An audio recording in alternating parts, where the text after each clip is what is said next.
Hey guys, welcome back to the No Bull Broker. I am your host, Jonathan Lickstein. On the No Bull Broker, we welcome producers and professionals of the real estate industry because we are more than pretty faces who sell pretty homes. We are real people with passions, including this gentleman here himself, a true professional, Leandro Figuereo. Did I pronounce that okay? Man, that was exceptional. Usually it's Figueroa, but that's like typically Puerto Ricans. Not that there's anything wrong with being Puerto Rican, pero soy dominicano. And you come with a reputation in front of you here. What do you call yourself? The Plantain Poppy? Plantain Poppy's Anonymous. We're starting a whole group. You want to be a member? I'll be an honorary member, but I need 2 tequila shots before you can call me Poppy, because that's when Yanni comes out. Oh, well, I thought what was understood didn't need to be said. So cheers, my brother. So cheers, welcome. Thank you. One of my first guests drinking tequila here with me. Usually there's a drink of choice, and you're flowing with me. I love it. Man, I'm a big fan of an añejo, not a mezcal, as I was telling you earlier. And I don't know, it's smooth, it's nice. It's not Jose Cuervo 1990s in Cancun, when we won't speak on, but I'm like a nice little sipping tequila for my day. Cuervo starts the beginning of a bad story. Yeah. Or a very interesting one. An interesting one that you definitely feel the next morning. Oh, absolutely. So let's go a little bit into who you are. Who is Leandro? What are you about? Tell me your professional side, your personal side. What's your passion? Man, that's a lot. Who is Leandro Figuereo? Well, I am a descendant of the Dominican Republic, but I was born in Queens, New York in 1982. 40 years old. I won't hold that against you. Please don't. Mom and dad immigrated to this country. Dad at 8, mom at 16. Moved down to Florida in about 2006. Moved back to Queens, scared of the heat. But then kind of came back for good in December of 2009. I work with my wife. We have a small little title company here in the state, a couple locations, no pun intended. And what am I passionate about? I'm passionate about sucking at golf. My son playing travel baseball now, which consumes my entire life, and I couldn't be more happier doing so. And I have 2 other beautiful daughters. One is at NYU, so I'll send you my GoFundMe so you guys can help me. And my middle one is going to start high school next year, so pray for me. That's 2 daughters and a boy. That's a nice little spread. So between the oldest and the middle, how many years? 12. 12. Yeah. Well, we had cable, and then couldn't pay it, and so that's when the third one came out. That was the Queen's face. And then between the second 2? So the first one, I'm her stepdad, but I don't really use this with the word step. I've been in her life since she was 3. She's 20 now. She'll be 21 in September. And so then Gabby will be 14 in April, and then LJ, oldest one's Tatiana, and then you have LJ who's 8. Okay, so you got a little bit of a spread there. A little bit of a spread, nice little spread. Yeah, I got the same. Between my older 2, it's 8 years, and then between the second and the third, it's 6 years. Okay. So I'm following the same path. You always start over every so often. Yeah, the factory's demolished though, so there's nothing else. I hear you. I'm on that boat. That's it. So you're from New York, Dominican heritage. You're a big sports fan. Who's your number one?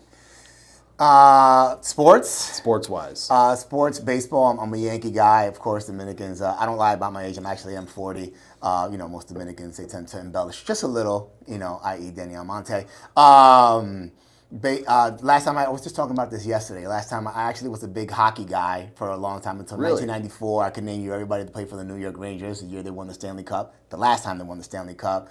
Basketball. I'm a Knicks fan. Giants in football. I rep all the New York teams, but I've been here long enough now in Florida that, I did like the Heat for one day. I became a Heat fan. They lost by 40 to the Lakers in that fake little bubble finals that they had. So I was like, well, this is what it's going to be like. I could be bad all by myself with my Knicks. But we're looking good this year. We're in 5th seed. We'll see what happens. The outlook is positive. You got Julius Randle doing good things over there. So you mentioned you run the title company local here with your wife. Mm-hmm. I can't even begin to imagine how that works. I could not work with any member of my family, up, down, left, or right. So how do you survive every day being at home with your wife nonstop and then going to the office and having the same impact? Drugs. No, I'm kidding. I don't condone drugs. It's a roller coaster ride. But I was in corporate America for a long time. I was in management since I was 17 years old. And, you get to a space where you're like, well, I'm making other people money and I'm good at what I do. And post, real estate crash, if you will, post 2008, performance title went from about, 50, 60 deals a month to about 5 within the matter of 30 days. So, life comes at you quickly. I was not involved in the company then. We really didn't have a marketing company, right? So, or marketing side to the company. So, flash forward about 7 years ago, I was in a space where I was the district manager for Jamba Juice. I managed 7 locations from Cold Springs down to Kendall. And I just saw that, the ceiling was kind of getting low, and I still had so much more to give. And so after some prayer, some conversation, I took over and began what was, the business development side of Performance Title. And 7 years later, it's been beautiful. And we've never had any issues, and I'm the greatest at what I do. No, I'm kidding. You learn a lot along the way, but the one thing that I've been blessed with is I'm able to have conversations with people, and I am who I am. And so at the end of the day, a lot of people talk about having relationships, but I call my people to just see how they're doing, not where the next deal is. Yeah, that's admirable, and I'm sure it's felt on the other side. I mean, always knowing you to be someone that kind of attracts others. You magnetize different people to come to you because of your outgoing personality, your ability to build relationships, and the fact you just make people smile. Well, I think that one of my catchphrases is if you know how to treat people and you know how to treat them with love and respect, you'll never go hungry, right? Like that's the biggest thing. People are going to remember how you made them feel. Yeah, they'll remember how good you were at something. I sell my ops team. I'm nothing without them. If they weren't able to cash the checks that I'm writing in person to people as I'm building relationships, we wouldn't be open. So that's what it's all about, making people feel good, man. I think that a lot of that is a cultural thing too. Like I come from a space where you gave your uncle a hug and a kiss on the cheek and stuff like that. They just made people feel good. Not the molester uncle, just a regular uncle on the cheek. But so it's all about making people feel good, man, and creating a community. And and I say this all humbleness. People like being around me because I try to not be a Debbie Downer. That doesn't mean I have an off day, but at the end of the day, I try to inspire somebody to just make them feel a little bit better about their day, man. So let's talk about that real quick. You try not to be a Debbie Downer. Everybody has off days. How do you maintain that positive mindset day in, day out when you're getting up in the morning? So I always haven't been this way. I was a Debbie Downer for a long time. I used to struggle with FOMO, people hanging out and they don't invite me and I'm wondering why and all these different things. And I just started finding the value in what it is that I bring to the table. And how do I get up every day? Well, I believe in Jesus Christ. I believe that I serve a higher power. I believe that I'm here to just try to help others, to serve others. And when you have that kind of audience, there's not really anybody in the human flesh that you look to for, to feel any type of way. And I've only learned that in the last few years. COVID actually helped with that. COVID was more of a blessing in my life than not. I read my first book, Go Giver, in 15 years in 2020. And then I started leading like to the side little leadership class within our organization based off of the 21 Indispensable Leaders of Qualities of a Leader by John C. Maxwell. And it was a class that took about 15 weeks or so. We started combining some of the chapters, and there wasn't a week where somebody wasn't getting emotional, right? Because it was really just being honest with yourself. And now I'm in a space where there's not a conversation that I can't have because I'm going to give you love and respect in that conversation.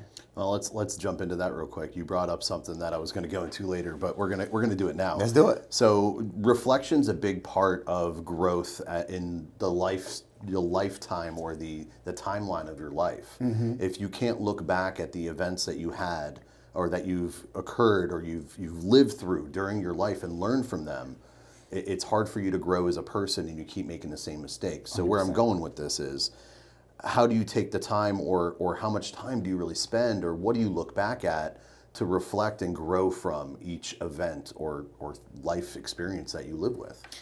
So I don't believe in going backwards because you're not heading in that direction, but I'd be lying to you if I didn't say that there were times where something happens, and sometimes reflection doesn't happen because you're thinking about it. It happens because it's an act that's committed today that you're like, oh shit, excuse my French, I don't know. No, you're good, you're good. We'll edit that out. Timestamp. It was like, man, wow, I realized today that thing that happened 15 years ago, it really hurt me, right? I was talking about something that happened to me a few days ago to a very close friend of mine where I was 19 years old and my mom's coming downstairs in the basement and her and my dad, it was a rough marriage that they had. And, my mom was probably back then what you call today probably a good mental health candidate, but back then we're just like, she's just crazy, right?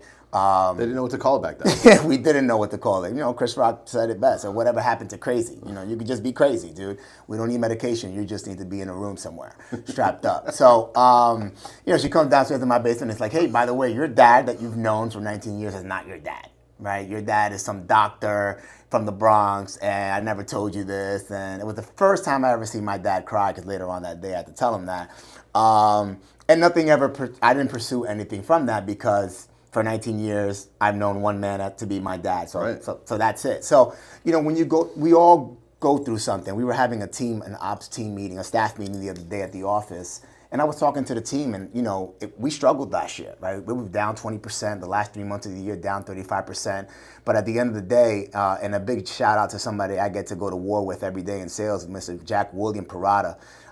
He's somebody that I learn from every day in terms of, like, dude, just roll with the punches, man. If we wake up every day, we have another opportunity to go, you know, make a change. So I just try to surround myself around people that, you know, listen, man, you're going to have crappy days, but it's all about positive mindset, bro. I mean, it's not, again, you wake up, you woke up. That's it. You're not owed anything else after that. You check the box. That's it. That's it, baby. Just keep it moving. So, I mean, keeping that positive attitude, you affect a lot of people around you. Yeah, pour that thing out. Let's go. Thank you. Might as well. I'm a little empty. When you wake up every day, especially as a father and a business owner and a leader in your organization and a leader in your community, you affect a lot of people around you without even realizing it. Mm-hmm. And it's really important for you to have that balance between having that effect professionally and still being present as a father for your 3 kids. Mm-hmm. So that's something that people in our industry struggle with so much. So how do you maintain that line, or what's a rule or something that you live by that just means at a certain time or at a certain place or a certain event, I'm done with work and it's time for my kids and my family? So I wasn't always that way. You got to screw up a lot to get better at something. And big shout out to my oldest, Tatiana. She helped me learn how to be a father by me making all the mistakes with her, right? Some would say that I'm super aggressive, super alpha. Again, Dominican from New York, you know, I'm sorry. It's the plantain protein in me, I guess. But you learn a lot, man. You learn a lot about, you can't talk at people sometimes, and sometimes you find a different way to deliver a message, because you realize from your mistake, wow, that didn't go the way that I planned. But we gotta be better at calling ourselves out in our own stuff, right? So there have been times where I go back to, like with Gabby. Gabby's my twin, right? She's just me with a vagina and just extra emotion. And I've gotten a lot better, but I had to learn, especially from Tati. Tati was not me. Tati was very quiet. And lastly, LG's a hybrid of all 3 kids together, where it's like I've gotten to a space where I finally understand what it takes, that it does take a village. You have to know where to remove yourself from situations where you know that you are not the best, you know, person that is served, or you don't have the best tools to handle this. That's why I believe in hiring professionals to do things, right? Mm-hmm. If I can't do it, if I can't DIY it, I'm gonna go get somebody who does it. So, you know, I'm not owed anything. I wake up every day, and when I do get the opportunity to wake up, it's like, all right, man, let's go seize this day. Who can we help? At the end of the day, one of the things that I got from Go Giver is I embodied something that I really enjoy, which is being the connector. I want to connect as many people as possible to create great things. So let's come back. We'll go professional here. Let's do it. Your performance title's been around for what, 15 years? We were incorporated in December of 2005, so this December we'll be completing 18 years. So yeah. an adult human being, that your performance title's been in business. That is correct. And it's changed significantly. You talked about during the crash, and now you're getting involved and you're being more on the marketing side. Mm-hmm. I constantly tell you this. I love the way your company brands itself. I love the operations and the culture you create with the people that work with you. You've done a great job with that. Got to commend you again. Appreciate it. So where do some people get it wrong? And I'm not going to specify title companies because I don't want you to knock down competition here. Where do some other companies get it wrong when it comes to the relationship and building a partnership that's mutually beneficial? So first and foremost, there's no competition. You think that there is, you're silly. We can learn from our competition. We can learn what to do, what not to do. Big shout out to companies like Supreme Title, Truly Title. There's a lot of great places over there. Tammy Saltzman up in Boca does an amazing job. And the biggest thing that I know about them, JK Closings is great. They're in the true relationship business, right? I've heard people that work with them that say they're available, right? Like, Christina, my wife, said many years ago, like on Friday, don't be upset at the 6, 7 p.m. phone call from a realtor, right? Because they're thinking about you as they're writing that contract this weekend, or they're calling you to help them with their open house. Where do some companies get it wrong? You start looking at everybody as a number, right? I want to do business with everybody, right? I don't care if you sell one home or you sell 1,000. I don't care if the home is worth 100,000 or 5 million. I want to do business with people that I enjoy working with. When I first got into this business, we're 100% referral-based business. Can you believe that? 100% referral-based. It speaks volumes. It doesn't do anything for me to put up an ad on the turnpike or a bus stop. Hey, we're the best, use us. We're the best music, DJ Khaled. Anyway, but it's really about true. Like, a lot of people talk about being in the relationship business and they're full of shit. They're not in the relationship business. You don't hear from them unless a deal's not coming in. And ask around. People that work with us, we don't call you. One of our reps, Rich, is out here bringing exotic fruits that he finds at different farmers market every weekend to clients just because, hey man, I'm eating healthier, eat a healthier lifestyle. People that I call and I'm like, hey dude, you told me you had a bad back. Did you go to the Cairo that I sent you, right? It's bigger than that. Performance Title is here today, may not be here tomorrow, but I am Performance Title, right? So when I'm in a room, I want to be the guy that I get the phone call for everything. There's this restaurant that I frequent in Coral Springs called Tavolino's. Never heard of it. I got to take you to dinner. You post there about that place all the time, but I haven't been. So Chef Bruno is of Brazilian descent, and it's an Italian restaurant, and his lunch and dinner specials take you around the world. I've had an Asian burrito there, and this dude makes some of the best lamb chops you're ever gonna have. They're actually on special right now, but by the time this airs, it won't be. But you tell him Leo sent you, he'll take care of you. Where people get it wrong is that they don't truly love on people. They only want to love on them when something's missing, right? But my idea is I'm top of mind. During COVID, I did something big where I'm like, I was putting fire emojis celebrating whatever success. If you had a closing, you bought a new dog, you bought a new cat, and you were on my timeline and my feed, I give you the fire emoji. Hey man, what you're saying is hot, it's awesome, smoking. And it got to a space where I'm going into a networking event, when things started opening up down here, oh, it's Mr. Fire Emoji Guy. People wouldn't even know my name. So where we get it wrong is we're not present. We only want to talk about, I was talking to an affiliate the other day, or he was talking to me, should I say, and it was an event, and I said, hey man, long time no see. And he said, man, things were a little slow. Now it's time to get out from hiding from behind that desk. Well, during COVID, when we were shut down here for 8 weeks, it was a matter of, what can I do? I started doing random posts, dude. Like, do you like pizza, hot dogs, or burgers? I don't care what you eat, but guess what? 52 comments later, then somebody's going into your direct, messages saying, hey, who was that said X, right? Now you're connecting them. So that's what it's all about. I want you to come to me for whatever it is. And I mentioned Tavolino's because I post about that place so much and their delicious food that I put so many people onto that where they call on a Saturday and they can't get a reservation. Believe it or not, I'm getting messages saying, hey, can you get me in? So what you effectively did by sitting behind the desk, getting up, doing something, engaging with people on social, is you've built a brand for yourself. You've built a personal brand of what people will look at you as, or perceive you as, or know you as that guy when you walk in the room. This is LFIG30 from Instagram who constantly throws me the fire emoji. You've created that brand of hype and excitement around your name. Why is that important when you're focusing on a service-related business? Well, like I said before, most people don't even know what the hell it is that we do, right? For the most part, everybody knows what a realtor does or is, or how they serve, right? A lender, right? We attach them to the money, we attach the realtor to the selling or the purchasing of the house. But when you say title, what is it that we really do? And I would argue that once there's a executed contract, that without us, there's really nothing, right? Because whether good or bad, the blame's on us. The finger is 100%. Pointing is on us. It doesn't matter what it is. We couldn't close because they stink. They wouldn't want us to close. Hi, Karen.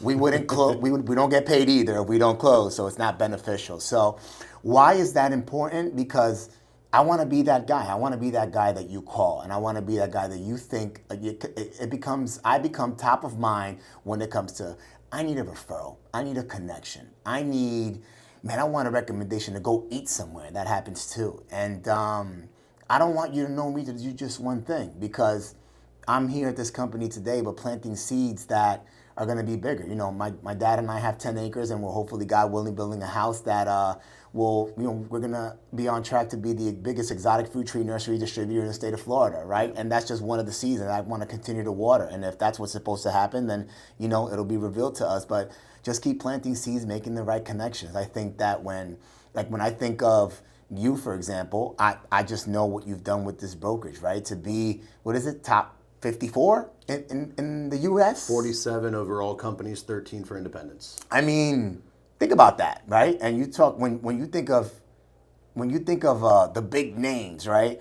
You don't think of you. I'm such a fan of the hustler. I'm such a fan of the person that said, I'm gonna take a leap of faith and go up against the big dogs, and I might not be number one, but I'm always gonna be in the conversation. Well, everybody can do it. Of course. Everybody can do it. Of course. It's having that drive. It's waking up and saying, what can I do today to benefit me tomorrow? Right. And what can I do today to impact somebody else who will then turn around and want to do a mutually beneficial relationship? Or we could do something bigger together. It doesn't have to be a solo job. Agreed. And that's part of bringing other people with you. I always say there's two mentalities when you're going into business leadership. Mm-hmm. You can either get as much as you can out of the people beneath you until they want to go somewhere else because you're not giving them enough, mm-hmm. and you have to rinse and repeat, mm-hmm. or you find success by making others successful. 100%. And you bring people up with you. You know, they say it all rises to the top, right? It's lonely at the top because you don't bring anybody up with you, right? That's the only reason that it's lonely. But that's a choice. Exactly. It's a choice. Exactly. If you choose to create leaders in leadership that have the same kind of mindset, you're bringing them up with you, and they're going to in turn turn around and be the mentor for somebody else who brings everybody up. Exactly. And all rising tides come to the top. I agree. Amen, brother. So let's talk a little bit more about giving back, right? You're heavily involved with your Chamber of Commerce. You volunteer at the local Realtor Association. Mm-hmm. You've created relationships there. You've made an impact on other people's lives on all of these fronts. Mm-hmm. Why is it important to you to give back to your community and be involved with the Chamber of Commerce, for example? The Chamber of Commerce, so what we narrowed it down, I said, well, I want to get involved, right, when I first came on board. And I narrowed it down to two chambers. I actually narrowed it down to Coral Springs, which is where I currently reside. Where at the time, we resided in Tamarack. And then we upgraded because our family got upgraded. And we're like, we kind of outgrew this home, kind of got to find something else. So I joined Nothing against Tamarack. No, nothing. Man, I still own my property there. That was my first introduction to investing. So, no, I love Tamarack. I would still be there if it wasn't for how big this family is. Anyway, GoFundMe coming soon. The Chamber of Commerce has provided more for me than I can give it back. The stat that I always look at is with some of the relationships in terms of, at the end of the day, yes, we are here for a profit. We want to make money. We want to live well. I want to create generational wealth for my last name that doesn't exist, right? And the way that happens is being part of your community, right? So like I'm at every week seeing city commissioners, both for Coral Springs, Parkland. Now it's the Coral Springs, Coconut Creek Regional Chamber of Commerce, which I'm honored to sit on their executive board. And so that journey started 7 years ago. I didn't know where I was going to go. I got a small piece of advice just to get involved. And one of the best things I get to do, I sit on something called the Education Committee there, where it serves the 6 local high schools, BPS and DECA programs, and I serve as a mentor. And my year starts off every year at Nova Southeastern University at the district competition. And some of the kids that I've served as a judge for have gone on to win their particular marketing regimen at the state level and the national level. So at the end of the day, to our point from earlier, you're creating other leaders, investing in other people. I've given some of these kids my personal info. Reach out to me, right? Some of these kids are so well, basically a Shark Tank at the high school level, right? But some of these kids are so good that I'm like, dude, if your company was real, I would invest in it today, right? So the Chamber of Commerce is amazing because it's the foundation for your local businesses, right? Local businesses get overlooked all the time, and there's nothing better than the mom and pop shop that took a chance on themselves and they're thriving. And we have some of the best restaurants, some of the best businesses in all of South Florida. Coral Springs, thank God Tavalino's is west and in our city because I don't have to go to Fort Lauderdale and stuff like that. So, but the Chamber of Commerce has been great for me. The stat that I was getting back to from earlier is I've received enough business from there in the last 7 years to pay my membership dues for over the next 30, right? So, and climbing. So every time that I'm there, I'm giving my time honestly, right? Because I've already received so much. and I want to give back. And the ROI is really uncalculable. Man, that's such a funny phrase, ROI, right? And so many people are like, it's got to be A to B, and you have to be patient. It's nonsense. I couldn't agree more. You know, we can't just throw money at everything, dude. It takes money to make money, sure, but what about the relationship, man? People see right through somebody who's full of gravity and nothing, right? And so sometimes it might not be A to B. It might be A to T, dude. And T might be 4 years from now. But it might be endless amount of, success. And so you just got to be patient.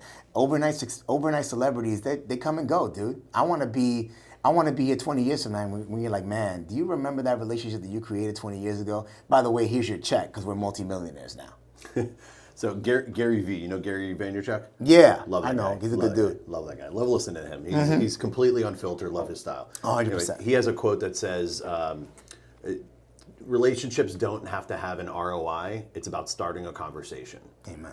So you don't have to have a dollar for dollar value for saying hi to somebody or posting something or highlighting or just commending someone for doing a great job.